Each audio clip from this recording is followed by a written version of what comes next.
Hello there and welcome friends! This is a guide with everything you need to know about how to properly build and gear a bleed focused character. Bleed builds are very unique in how fast they can go through all sorts of different content, because bleed as a status effect will deal very high damage relative to the enemy's health, so even bosses with their very high health will also take a big chunk of damage from it. And with this build, you will eventually achieve bleed with just 2 simple strikes from your normal weapon attacks. Also, most of the toughest bosses are not immune to bleed at all. And like with all of my other guides, with this build, you'll be able to make a powerful character even at the very start of the game, to help you conquer all of the threats the open world throws at you. So without further ado, let's get started, and first with the best class for a bleed character. Alright, so my favorite class for a bleed character is without a doubt Samurai. This class has pretty solid stats all around, but most importantly, it already comes with the Uchigatana weapon. A very powerful katana, I think that's how you pronounce it in Japanese, that is so great, it remains useful from the very beginning to the end of the game. That's how good this weapon can be. And since we already start with one, we can at the very beginning of the game find another copy as to dual wield it or power stance for even more power, just at the very early game. If you don't go with Samurai, there is no other way of getting 2 copies of the Uchigatana unless you have another player gift you it. You can also go with the Bandit class if you don't care for the second Uchigatana because of your higher starting arcane, which will come in handy later on. Also, if you prefer to go with dual daggers instead of dual katanas, although katanas are preferred because the ultimate bleed skill cannot be applied to daggers, so keep that in mind. And as usual, for keepsakes, go with the golden seed because of how useful having an extra flask charge can be at the early game, especially for your healing flask. Alright, so now that we know the best class, I want to get started on how to properly equip your character for the early game, so your character can actually survive until you progress long enough to actually find the ultimate bleed gear and skills, which do come pretty late. The best weapon combo in my humble opinion for the early game are 2 Uchigatanas.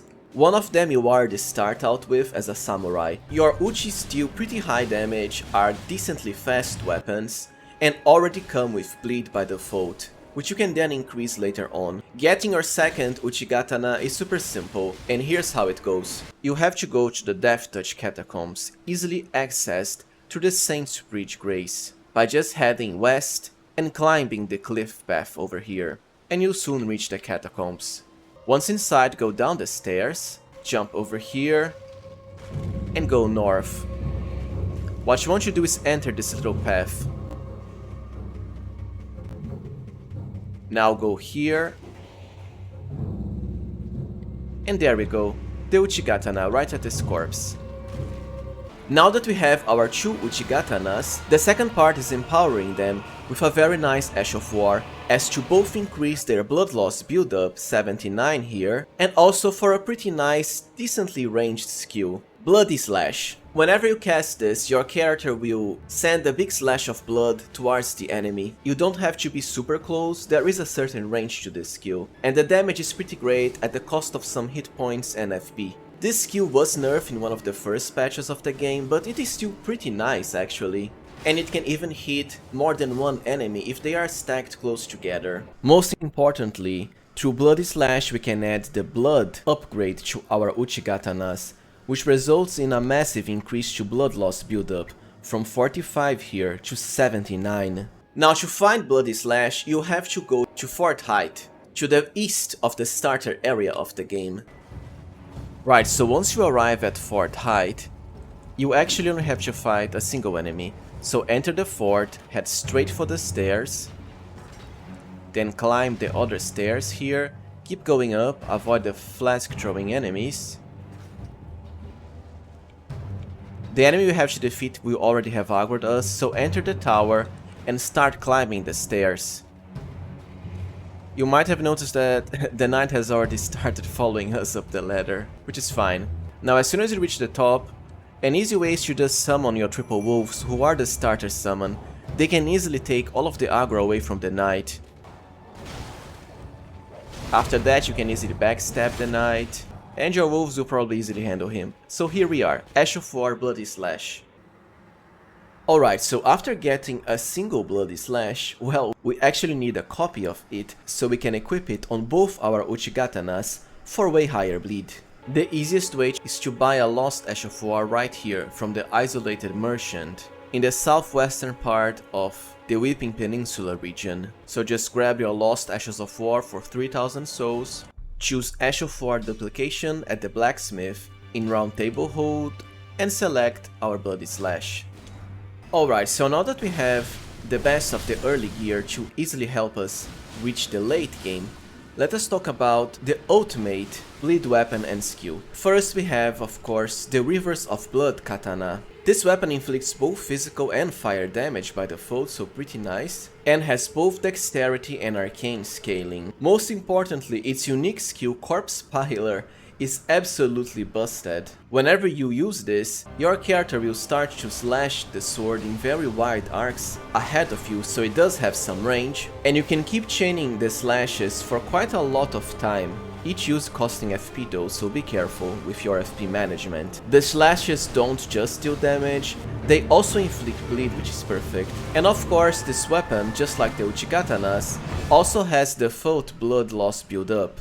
To find Rivers of Blood, you have to defeat the NPC invader, Bloody Finger Okina, close to the Church of Repose area, in the mountaintops of the Giants region. So as I said before, it is pretty late game.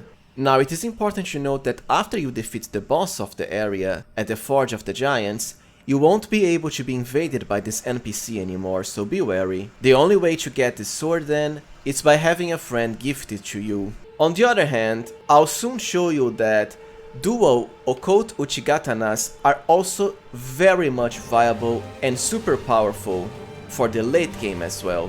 So even if you can't get Rivers of Blood, don't despair. Now let us talk about the best bleed skill in the game, Seppuku. You can only equip this skill on swords, your katanas are one of them, and also pole arms capable of thrusting. This is why I said going with daggers at the end game is not really that optimal. Whenever you use it, your character will automatically inflict themselves with blood loss at the cost of some hit points, and your swords will start glowing red. This will highly increase the blood loss build-up you do, and it is the reason why you can even bleed enemies, including bosses, in just 2 quick strikes. Talk about overpowered. Now here's the fun part, you can't equip your Rivers of Blood with an Ash of War. On the other hand, you can add Seppuku to each one of your Uchigatanas. Remember, you can always copy it to another Lost Ash of War. The way to use it with both of your swords is simple. So first, two-hand your left sword by pressing Y and then LB. Cast Seppuku, press Y and LB again, so that you equip 2 of your swords, and then simply cast the skill again, but this time on your right sword. Now both of your swords have extreme bleed build up. This is one of the reasons that I say it is very much viable for you to retain your double Uchigatanas instead of going with Rivers of Blood. Seppuku can be found right here at the edge of the frozen lake in the mountaintops of the Giants region. There will be an invisible rolling scarab who you can detect by the twinkling lights on the path as it moves around. Just memorize the pattern, wait for it to come over, and then swipe at it for your Ash of War. Alright, so at last, let us now talk about your attribute point and stat allocation for a very powerful bleed character. And just as a note, this is a level 145 character, but you don't need to go as high as I'm about to show you.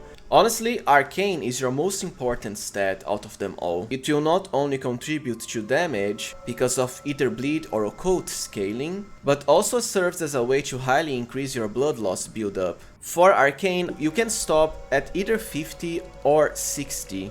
And of course, if you have the bonus from Godric's Great Rune for a +5 to all of your stats, you can stop at 5 lower than this, such as 45 or 55. Dexterity is something I would recommend you increase to a maximum of around 40. If you want a bit more damage on your Rivers of Blood, but you don't really need it that high. And if you're going with double Uchigatanas, since Occult is the way to go, Dexterity will be just descaling, which, you know, doesn't really matter that much. Also, with the Occult upgrade, and good arcane, your attack power will be so high that you are able to achieve great damage even against enemies immune to bleed when power stancing or uchigatanas.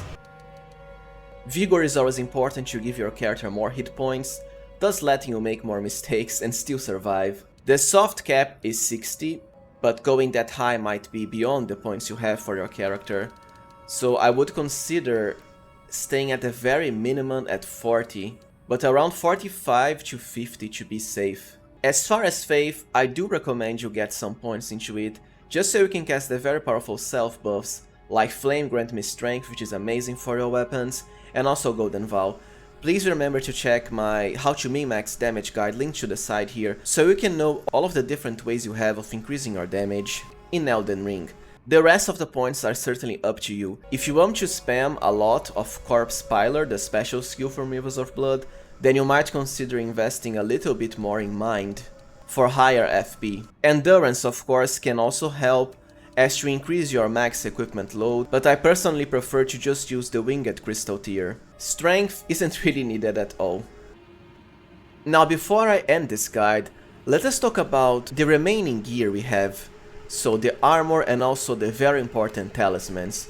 When it comes to armor, the white mask is by far the most important for any bleed character, as this will increase your attack power by around 10% whenever anyone nearby is afflicted with blood loss, including your very own character whenever you cast the Seppuku skill, so it does have amazing synergy. To find the white mask, you have to defeat the 3 white mask invader NPCs around the Blood Palace area in the River of Blood.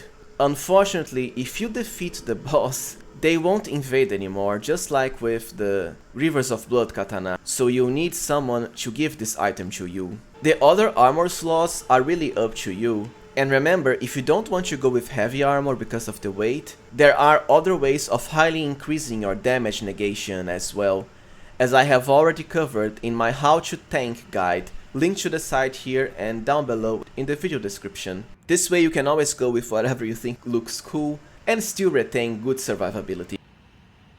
Now as far as talismans, the most important of them all is the Lord of Blood's Exaltation. The effect is the same as the white mask helmet, so whenever anyone is afflicted with blood loss nearby, your character will get a plus 20% bonus to attack power, which is a massive increase. And yes, it does stack with white mask and also works with Seppuku. You can get this by defeating the boss at the Lionendale Catacombs in the Royal Capital. For other good talisman options, we have the Ritual Sword Talisman to increase your attack power when your hit points is at maximum, the Shard of Alexander to highly increase the damage of your River of Blood Corpse Piler skill. You can get this at the end of Alexander the Jar's quest, and also the Winged Sword and Rotten Winged Sword insignias to increase your attack power with successive attacks. Great if you are dual wielding or uchigatanas. If you want some healing because you are a dual wielding character, you can also go with the Godskin Swaddling Cloth, although the effect isn't that high. Also, don't forget about your consumables, as we have access to 2 very powerful pots, the Freezing Pot and the Sleep Pot. Freezing Pot will cause frostbite on the enemy that you throw it at. It is perfect for a boss like Malenia, because this will stagger her out of her special move, the Deadly Waterfowl Dance. Meanwhile, with the Sleep Pot, you can easily put an enemy to sleep, amazing for the duo boss battles like the Godskin duo, so you only have to handle a single one of them while the other is peacefully asleep. And do note, this will scale with your arcane, so the higher your arcane, the more sleep build-up you can inflict. Lastly, we have our Wondrous Physic Mix Flask effects. The Flame Shrouding Cracketeer will increase the power of all your fire attacks, so it is amazing for the Rivers of Blood katana, which does have split fire damage. The Winged Crystal tier is amazing as usual, to let you fast roll no matter how heavy your armor is, even with just low endurance. The Thorny Cracker tier can be very useful too, as this will stack with the Winged Insignia to increase the power of your successive attacks even further, and since we are dual wielding, we attack very fast. Alright everyone, so this was it for my fastest bleed build guide. If you found this guide useful, then please remember to like, subscribe and even consider becoming a channel member. Please be sure to comment down below any other fun bleed stuff you think I might have missed out. Thank you for watching and see you next time, friends.